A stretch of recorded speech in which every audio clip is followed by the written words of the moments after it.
Hello, I'm Riley Abel, a member of the League of Women Voters of Kitsap County. The League of Women Voters does not support or oppose candidates and works to provide information about the candidates and issues before the voters. Today we're interviewing candidates that will appear on your primary ballot, which you should receive in the mail around mid-July. We are asking them 3 questions. The candidates will have 90 seconds to answer each question. So let's get to know Ash Black. Ash, you have 90 seconds to introduce yourself and tell us why you chose to run for the office of Bremerton City Council, Position 3.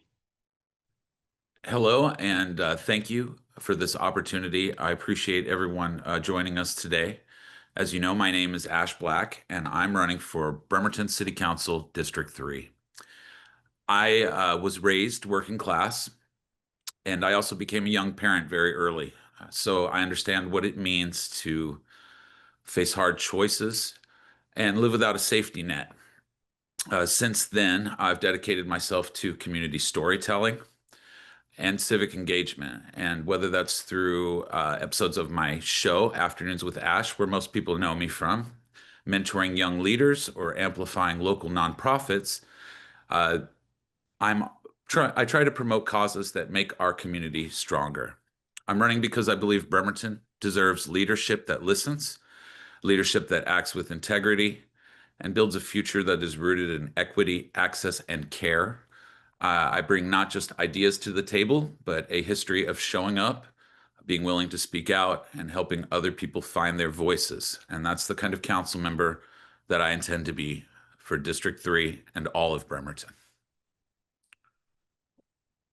Thank you. So now for our first question.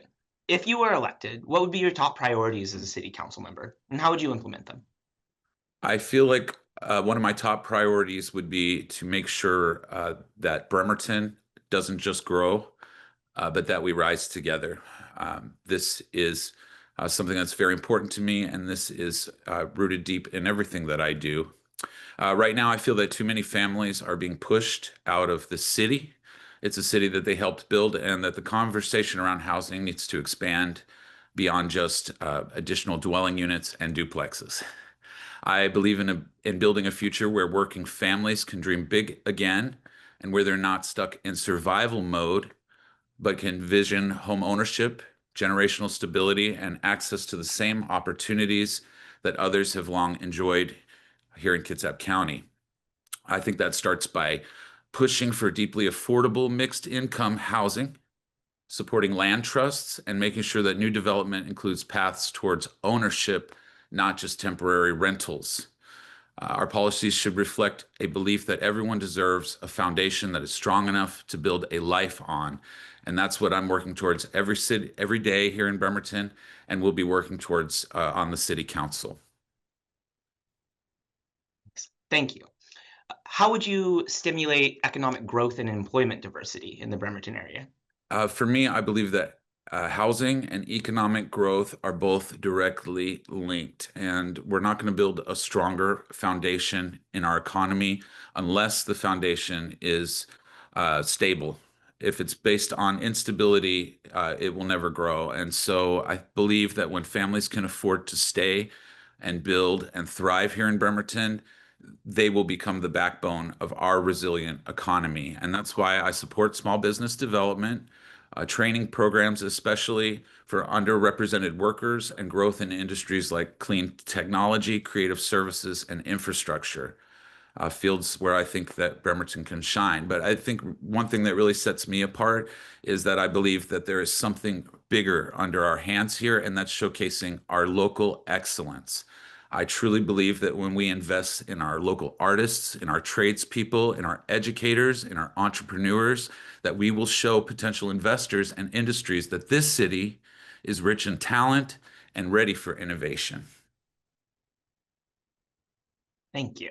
So our final question is piggybacking on what you've already started to say, but Okay. because housing prices are rising in Bremerton, what would be your role as a city council member in helping keep prices affordable and providing aid to anyone who currently does not have a home? You know, I personally believe that housing is a human right. I feel like the status quo is shifting towards that. And I also feel that too many members of our community are like one step away from losing what they have. And so the first thing I support is expanding emergency housing and also pushing upstream by creating long-term affordable units, especially for seniors, veterans, of course, and for our low-income families. I feel that on the city council, I will be able to advocate for funding and also reduce some of the red tape, that's focused around housing and some of our local nonprofits. I think for those that are experiencing chronic homelessness, we need more wraparound services. I already work with some of our uh, wonderful organizations here in town, organizations like Kitsap Mental Health, organizations like Kitsap Community Resources. I think that mental health care, job placement, and addiction recovery are central. And I don't think that it's just a housing issue. I think this is also a public health issue and it needs to be addressed. We cannot criminalize what people consider to be surviving, and we have to invest in organizations and a city that will be compassionate and coordinate with other community-rooted solutions to this issue. Well, thank you very much, Ash Black, for your time with us today and for running for office and sharing your views. I'm Riley Abel, and on behalf of the League of Women Voters of Kitsap County, thank you so much for watching. Please share this video with anyone who is interested in this election, and do not forget to send in your ballot no later than Tuesday, August 5th.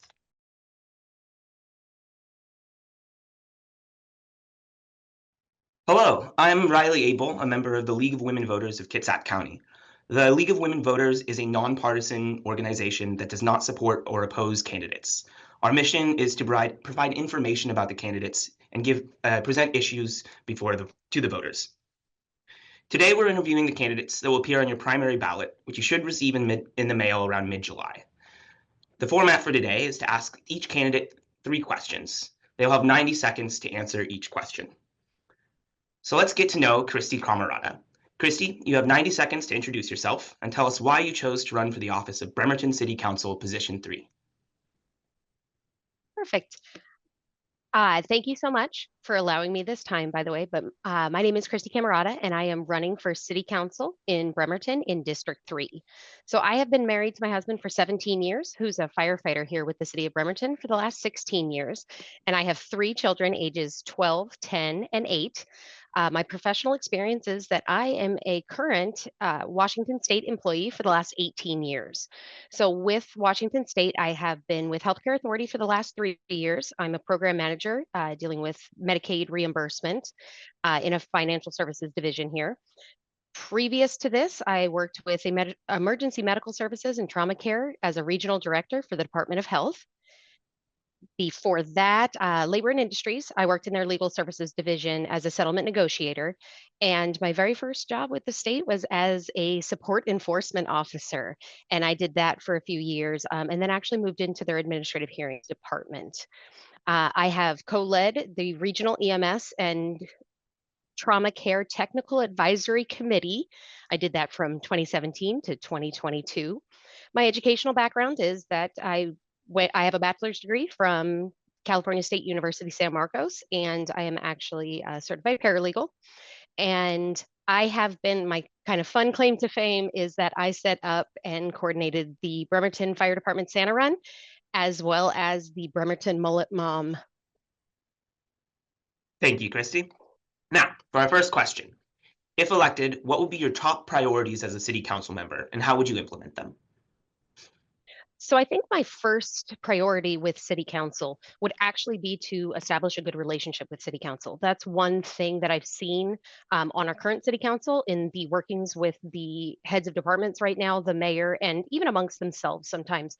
So I've approached this with the thought that I am going to be successful in this. And if I am, I've taken this time to meet actually with the heads of all of the departments here in the city of Bremerton, meet with them, make sure that they can be my subject matter expert, make sure I understand what that department is. And given what I do for a living, I actually know how important these relationships can be. Because with me, I'm not actually running because I think I have all the answers here in Bremerton. I'm running because I know how to ask the right questions, do that hard work, and then keep it going when things get tough. And believe me, things are tough right now with my job. with Healthcare Authority and in Medicaid reimbursement.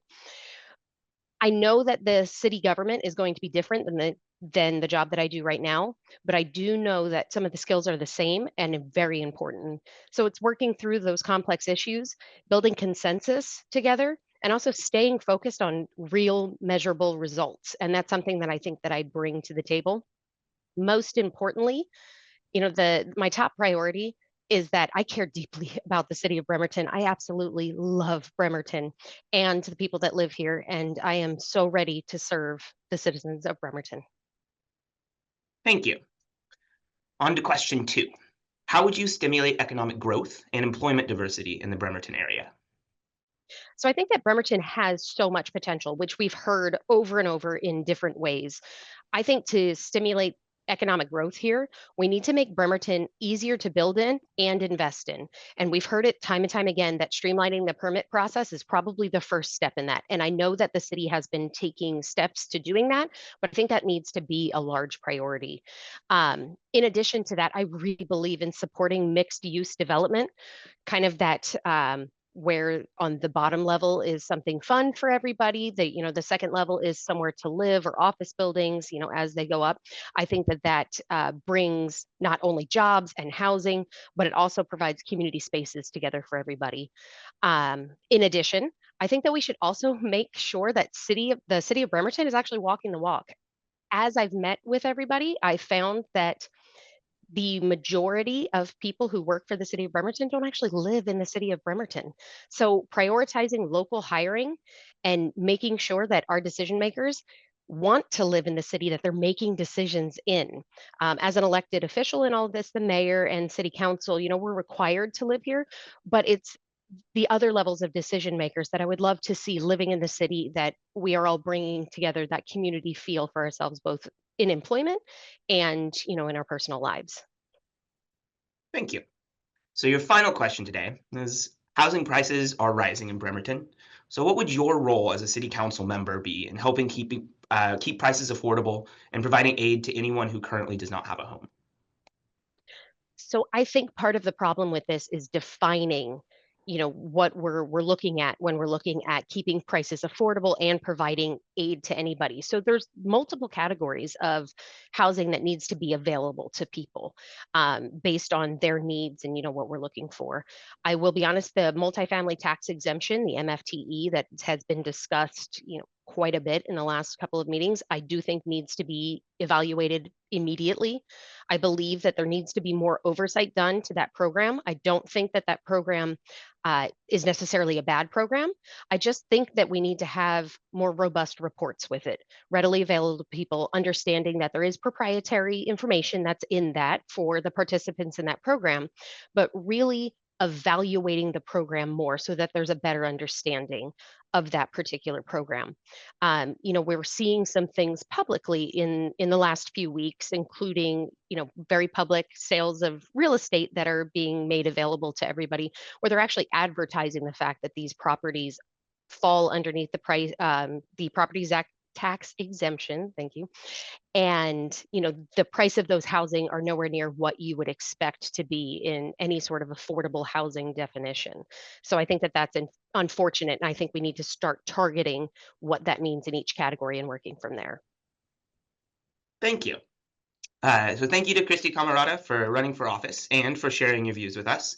I'm Riley Abel, and on behalf of the League of Women Voters of Kitsap County, thank you for watching. Please share this video and don't forget to send in your ballot no later than Tuesday, August 5th.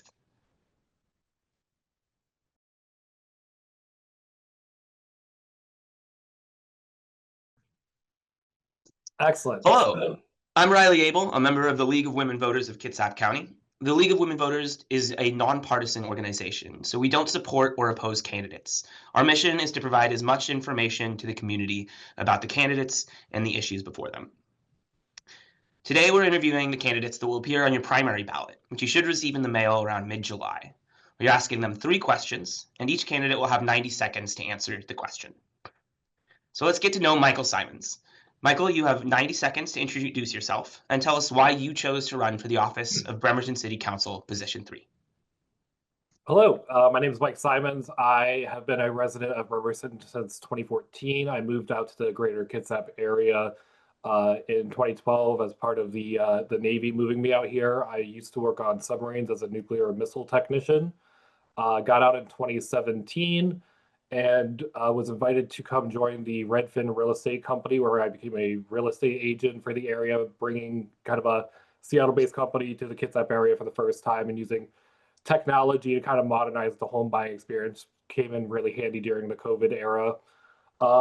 And that got me involved in a lot of small businesses. I hang out in a lot of coffee shops, a lot of local restaurants and stuff like that. And I started talking to business owners and hearing what their problems are, hearing what they were struggling with, permits, mandatory updates, safety equipment changes, confusing regulations. And that made me start getting involved in the city council here in Bremerton and just kind of learning what I could do to help.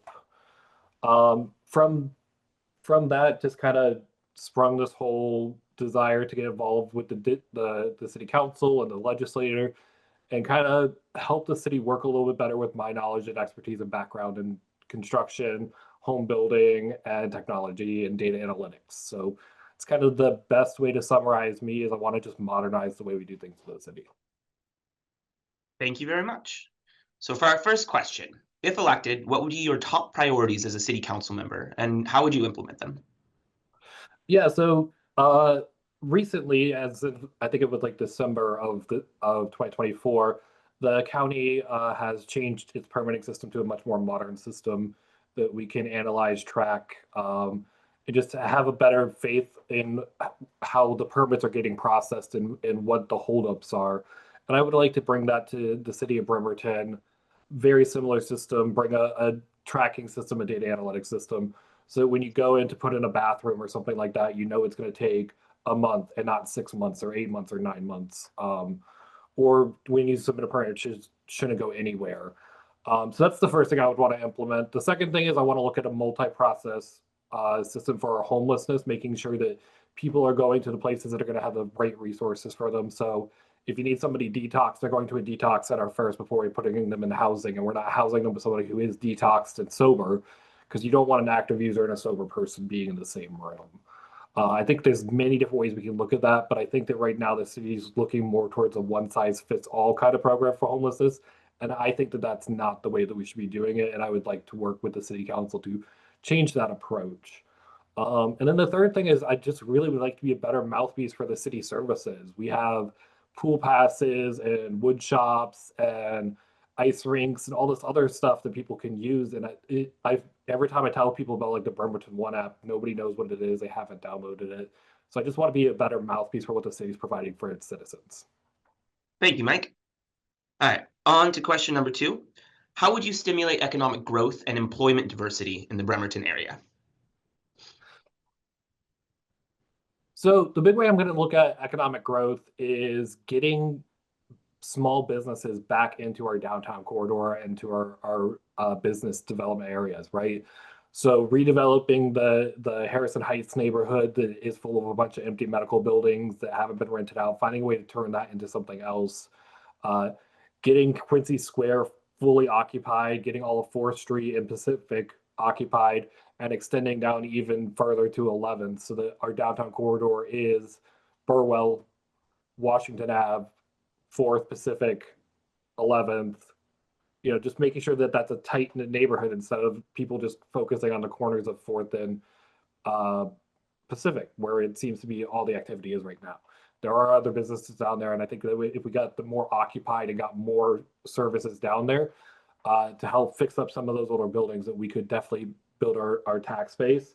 And then employment diversity is going to be a lot of focus on the District 7 area of the Port of Washington airport area and that industrial business complex zone. That's going to be one of our biggest growing areas, and just finding businesses to come open their doors and build their facilities here. So that we not only have a retail and a restaurant industry, but we also have an industrial industry that it's going to help really increase our tax base, really increase the amount of jobs here so that we're not solely relying on just the shipyard for jobs in the future, but other opportunities as well. Thank you. And your final question today. Housing prices are rising in Bremerton. What would be your role as a city council member in helping keep prices affordable and providing aid to anyone who currently does not have a home? Yeah, so I'm a real estate agent, which means I get accused of a lot of really wild things. It's very fun. But it means I study housing. And the big thing I'm studying is middle housing. So building more duplexes, triplexes, quadplexes, making those desirable houses to live in, building more townhouses, 6 flat condo buildings I'm a big fan of, where it's 3 apartments stacked on top of each other with a common corridor in between. I think that we've done a really good job kind of decreasing the parking minimums to make it a little bit cheaper for affordable housing, where you might be on a bus line or something like that, and you might not even be a car owner, you might be a bike rider. I think I want to continue that mission of being able to build these lower cost units, right? I don't like the term affordable housing because I feel like it's a little vague and nebulous, even though it has this like very hyper specific definition. So I use subsidized, attainable, aspirational, and luxury. And I think that if we went with those definitions, we could build more of those subsidized and more of those attainable. Attainable meaning that the means person in the neighborhood could earn that within the first couple years of employment. You know, somebody earning $60,000 a year should be able to afford a 2-bedroom or something like that. Whereas I think that the lack of building that we've had has caused just rippling crisis with the house prices. Well, thank you. Thank you to Mike Simons for running for office and sharing your views and just supporting our democracy. I'm Riley Abel, and on behalf of the League of Women Voters of Kitsap County, thank you for watching. Please share this video, and do not forget to send in your ballot no later than Tuesday, August 5th. Thank you.